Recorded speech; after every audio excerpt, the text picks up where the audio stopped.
For explaining how objects are passed, I have taken an example program here, a very simple program. The objective is to understand how objects are passed as parameters. So let me explain you the code here. I have a main method, right? This is the signature of a main method, public static void main, everything as it is. Then I have an array A having values 2, 3, 4, 5, 6. So I will draw that array here. I will draw that array. So this is an array and this is holding this object containing the values 2, 3, 4, 5, 6. Indices are 0, 1, 2, 3, 4. So we know very well that this will be inside heap and this reference will be created inside the stack because this is inside a method. So as it is inside the method, it will be created inside stack. That object is in heap. Now let us see. I am calling a method update and I am passing array. This is the method. So let us first look at this method. What this method is doing. Static, because this main method is static, so it should be able to call this one, so I made it as static. Return, it's not returning anything, method name is update. Then it is taking array as a parameter. So this is how you can pass array as a parameter, right? So int a, and you have to use square brackets here and it should be empty, right? It should be empty. So this is a reference. Now one more thing I have to tell you.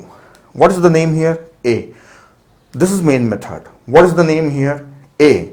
And this is update method. Yes, this is allowed. These are two different methods, so they can have same variable names. It's not a problem. It's not an error. Then what it is doing? It is modifying a of 0 to 25. The first element in an array is updated to new value, that is 25. I'm not updating many values, just one value. I want to show you how objects are handled. Now let us see the working.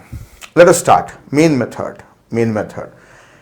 A. Array is created. Already I have created this one. So this is an array object. This A is a reference. It's holding the address of this array, right? Next, update is called. Update method. So this A goes there. So what is this? Reference. What is this? Reference. So a reference is created here. Reference is also a variable, right? Which can hold the objects. So that is also variable. Just that one. Array is not created. New is not there, right? Array is not created. Then what is copied from here to there? So as I said that this is the actual parameter, right? The content inside the actual parameter, the content of this one will be copied here. So what it is having? It's having the address of this array. So what this will get? It will also get the address of that same array. So now that formal parameter is holding the same array object. It's holding the same array object. That array object is actually created inside main method. So that update method is accessing the object created by main method. So this will be the difference. See, the method is same. I already told you that the content inside actual parameter will be copied in formal parameter. The contents of actual parameters are copied in formal parameter. What was the content? It was the address of the object. So what is this content? Address of the same object. For example, suppose this is the value 1000, that is the address of this one. So what it is having? Value 1000, that is the address of this one. So now it is also pointing on the same object. Now inside this, if it says a of 0 assigned 25, then a of 0 assigned 25, this value becomes 25. It's no more 2 now, it's 25. Then the method ends, control come back. Once the method end, control come back to this one. And once the control came here, the next line is what? Print a of 0. So what is a of 0 here? So that method is gone. Forget this. This is gone because the method has finished. This is no more there inside the memory. Now back it is running. This main method is running. So a of 0 means a of 0. What is the value? 25. So this will print value 25. That's it. So who made it 25? Actually we wrote here 2. Who made it? That method has made it. When the objects are passed as parameter, so the object itself is not passed, its reference is passed. And if a method is modifying the object, the actual object will be modified. Actual object will be modified, which is there in a heap, and that object will be modified.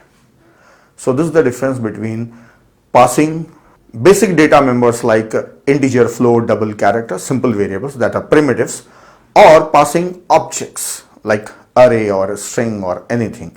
String cannot be modified, it's immutable, so I have not taken the example of string here. So you have seen how array object is modified by that method. So that's all about parameter passing. Now next thing we will learn how a object can be returned by a method, what could be the different return type of a method. So here I have two examples to give you the idea about a return type of a method.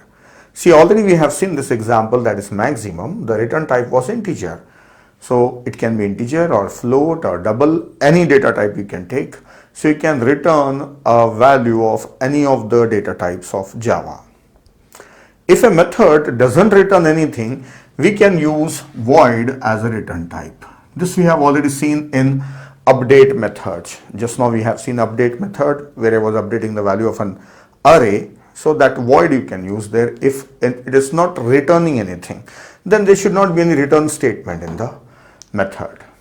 Now next, you can even return objects. So we have not seen various classes. We will come across various type of classes and objects.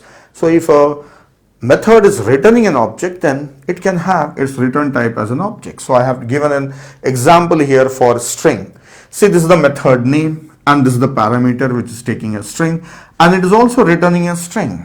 So return type can be an object also. Even it can be an array object also. Remember this.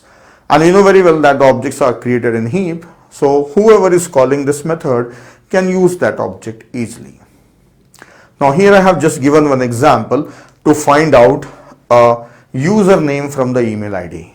So for this I should know the index of @ and whatever the letters or characters are there before alphabet @, that is from 0 to less than alphabet, right? That is @ alphabet. Before that, everything is username. So that same logic I have written here, procedure. So this is the parameter, that is email address is given. So find out the index of this one in variable a, then find substring from 0 to a, that is index of this one. See, in substring, whatever the last index we are giving, it will take the string up to one character less of that one, right? At that point it will stop. So at this index it will stop. So a contains the index of @. So 0 to @. Then that substring is name and I'm returning. So it's a return type is a string. So that's all about methods. We have already written few programs using conditional statements and switch cases, right, and the loops. So you can easily convert them into methods. You can write them as method. Those programs you can convert them as method. I'll be giving them as coding exercise and some I will show you as a demo. And after the coding exercise, you will also find a video related to coding exercise. If you face any difficulty in completing the coding exercise, you can watch that video for help. So that's all about the method. In the next video, we will see method overloading and variable arguments.